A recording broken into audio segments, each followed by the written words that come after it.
2018, Tauá, Ceará. Aquela reportagem deixou Iris nervosa. 33 anos depois, Cocussi ainda lhe causava arrepios. Ela aumentou o volume, visivelmente transtornada.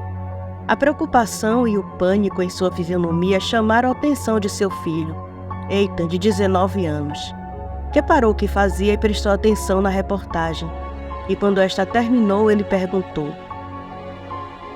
"Conhece essa cidade, mãe? Cocussi? Ela é aqui no Ceará. Quem diria, uma cidade fantasma bem pertinho de nós?"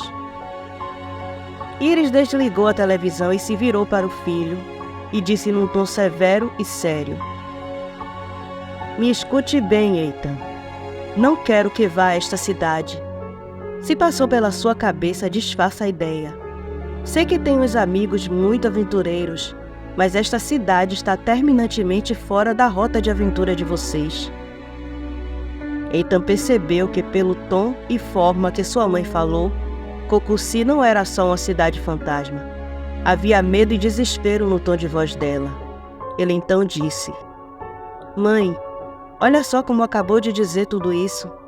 Se só me dissesse que era uma cidade vazia, em ruínas e muito seca, eu juro que nem estaria curioso. Mas desse jeito que falou dela, cada célula do meu corpo quer conhecer Cocussi. Terá que me dizer o que tem nessa cidade que a deixou tão apavorada, só de ouvir o nome dela. Do contrário, com toda certeza, Cocussi será minha próxima rota de turismo de aventura. Além do mais, já sou bem grandinho para ficar de castigo.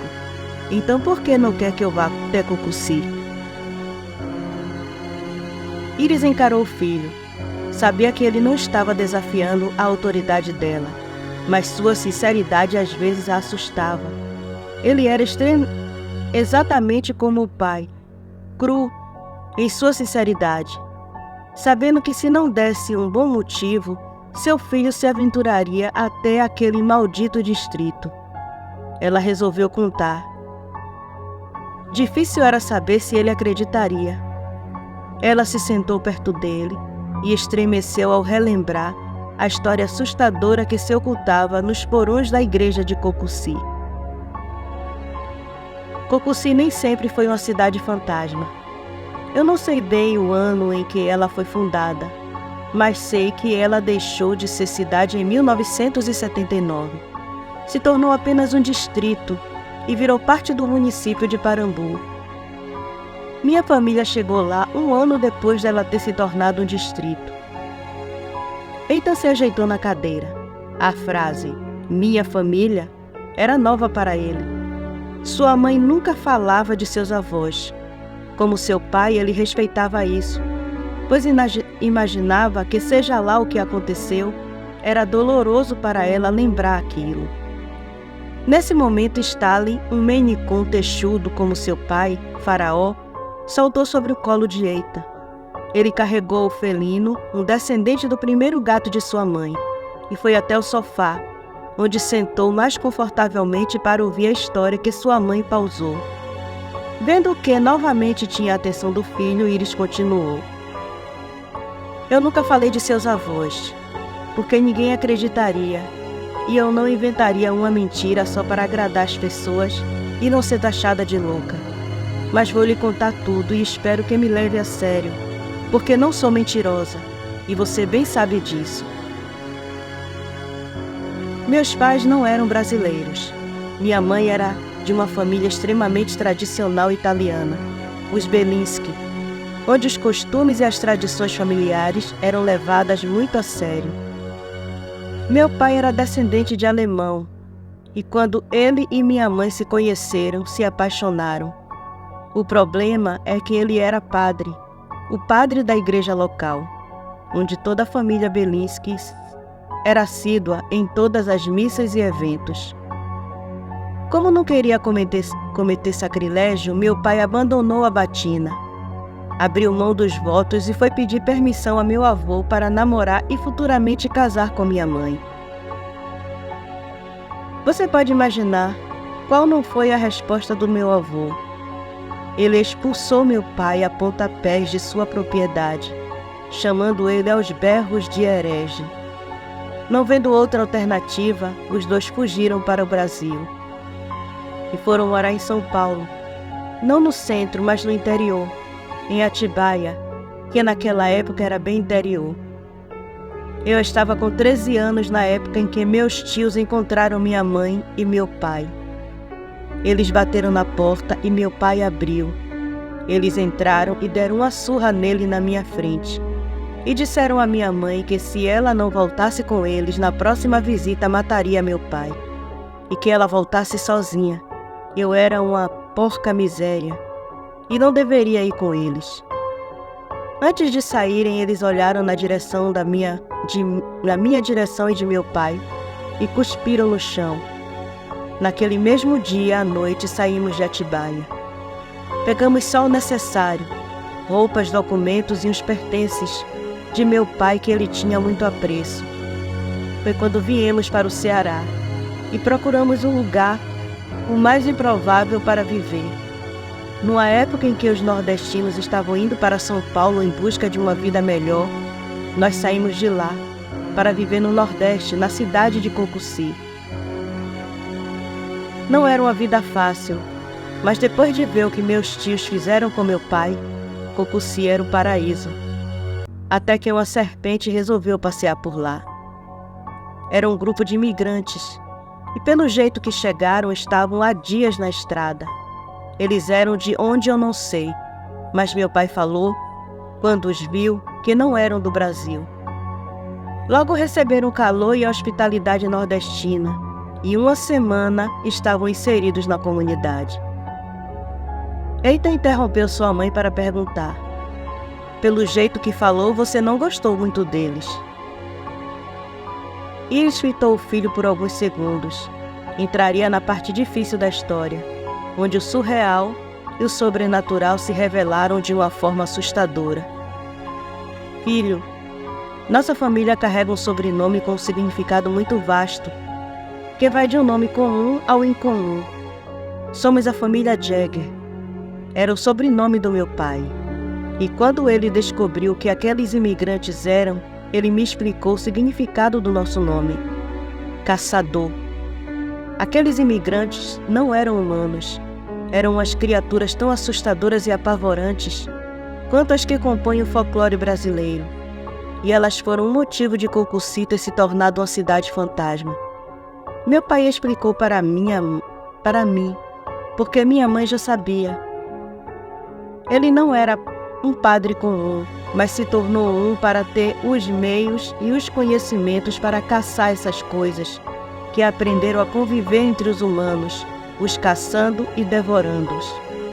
As coisas que se ocultam na escuridão são reais, meu filho, e espalhar incredulidade nelas é um mero artifício para que elas caçem livremente. Mãe, está me dizendo que nossa família são caçadores como o cara do filme, Constantine? Foi isso que entendi? Sim. Só nos especializamos em todas as criaturas, não só nos demônios. E o pai? Ele sabe disso? Claro que eu sei. Por que acha que me casei com sua mãe? Poder ser eu mesmo sem causar estranheza era um bálsamo. Por isso escute sua mãe, pois por mais absurdo que seja, tudo o que ela vai lhe contar é verdade. Avon sentou perto de Iris e segurou sua mão, entrelaçando seus dedos nos dela, lhe dando apoio. Iris se sentiu confiante. Estava na hora do filho saber que tinha uma missão no mundo. Então contou para o filho sobre os sonâmbulos. Eitan olhou para os pais. Estava chocado com essa descoberta. Como não notou nada? Ele se perguntou. Será que as saídas de negócios de meu pai não foram saídas de negócios, mas caçadas? Mais perguntas se acumulavam em sua mente.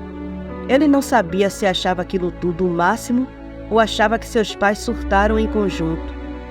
Foi arrancado de seus pensamentos e devaneios pela voz de sua mãe perguntando: quer continuar outra hora, filho? Eu entendo que deve ter sido informação demais para um dia. Podemos continuar outro dia se quiser. Não, mãe. Não vou conseguir dormir se deixar para outro dia. Eu quero saber de tudo. Ethan falou, ajeitando Stalin em seu colo. Iris sorriu ao ver a empolgação do filho. Só esperava que ele levasse a sério o legado da família. Ela então continuou. Como eu disse, seu avô tinha muitos livros. E quando voltava da lida do nosso pequeno roçado, ele tomava um banho e sempre sentava na varanda com um livro nas mãos. Quando ele percebeu a primeira estranheza, seus estudos se intensificaram. A família em questão era composta por 6 pessoas. A mãe, que se chamava Serafine Montagui, parecia ser a responsável pelo grupo. Era uma mulher de personalidade forte e envolta em mistérios. Ela tinha um filho que se chamava Sebastian. Eu me sentia desconfortável com o jeito que ele me olhou. Depois eu soube o porquê daquele olhar. Apesar do desconforto que aquelas pessoas causavam, a comunidade foi acolhedora e tentavam se acostumar com a estranheza deles. Eram calados e reclusos, mas a forma como eles olhavam para cada morador era estranha. Eu, pelo menos, me sentia como uma presa diante de um predador. Ethan percebeu que sua mãe estava apreensiva, então disse. Perguntou: "O que eles eram, mãe?" Iris olhou para Avon, que a abraçou forte e disse: "O máximo que pode acontecer é ele achar que tem pais malucos." "Eu não vou achar isso", Ethan protestou. Iris então continuou. De acordo com um dos livros de seu avô, um que falava de criaturas anteriores às que conhecemos como vampiros, eles eram os Sleepwalker, traduzindo sonâmbulos, criaturas noturnas que se alimentam da vitalidade alheia. Ao contrário dos vampiros que sugam o sangue de suas vítimas, os sonâmbulos sugam a essência vital de suas vítimas. Apesar de não escolher as vítimas, uma virgem é uma iguaria para eles. Foi por esse motivo que o filho daquela criatura me olhou estranho. Eu tinha 17 anos naquela época e era virgem. Ethan suspirou e disse: "Vampiros que sugam a essência vital? É sério isso, mãe? E com todo respeito, surreal." "Eu sei, filho, mas é a mais pura verdade. Essas criaturas ainda estão lá, aprisionadas em um sono profundo e petrificadas por um encantamento que aprendi em um dos livros do seu avô. Estão no porão da igreja. Eu mesma fechei a entrada. Eu mesma os prendi lá." Agora entendi sua preocupação com a reportagem. Avon se levantou e caminhou pela sala enquanto dizia: "A reportagem chamou a atenção para Cucuci. Curiosos não faltarão para xeretar aquelas ruínas e encontrar a entrada do porão será uma questão de tempo." Ethan pensou no que o pai disse e perguntou: "E o que faremos, pai?" Iris olhou para o filho e respondeu a sua pergunta: "Por enquanto ficaremos de olho, apenas observando o primeiro sinal. Ao primeiro sinal de desaparecimento, iremos para Cucuci. Não podemos permitir que essas criaturas retornem." Ethan se preocupou com a decisão da mãe e perguntou apreensivo: "Quando diz nós, se refere a mim também?" Eva olhou para o filho e cruzou os braços com um ar de riso e respondeu: "Claro, meu filho, não deixaríamos você de fora do negócio da família." Ethan engoliu em seco. Suas suspeitas acabaram de se confirmar. As saídas de seu pai eram realmente para caçar criaturas. Iris foi até o filho e o tranquilizou: "Não vamos levá-lo despreparado. Seu pai e eu treinamos você para enfrentar as criaturas. Na verdade, você vem sendo treinado desde muito novo. As caçadas em que acompanhou seu pai foram o início de seu treinamento. Seu pai lhe ensinou a usar todo tipo de arma e você ficou muito bom em usá-las. Agora aprenderá tudo sobre sonâmbulos, através dos livros de seu avô. Você é inteligente, sei que aprenderá rápido." Vendo a expressão do rosto do filho, Avon exclamou: "Isso é claro se você quiser." Eita estava entre crer e não crer em seus pais. Porém, a forma segura e tranquila como os dois falavam não parecia ser mentira. Ele então começou a encarar a realidade. Sendo tudo aquilo verdade, então todos aqueles seres sobrenaturais que ele já havia lido e ouvido as histórias existiam, inclusive os demônios e os anjos. Ele refletiu um pouco, olhou para os pais, percebendo que eles aguardavam a resposta dele.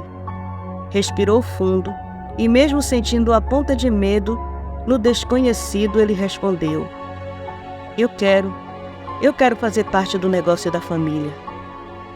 Eva olhou para Íris e sorriu, e disse ao filho: Eu não esperava menos de você, meu filho. Agora vamos descansar. Amanhã seu treinamento teórico começa. Meu conselho é: deixe sua mente aberta, livre de toda descrença. O sobrenatural não é uma ficção, e sim uma realidade.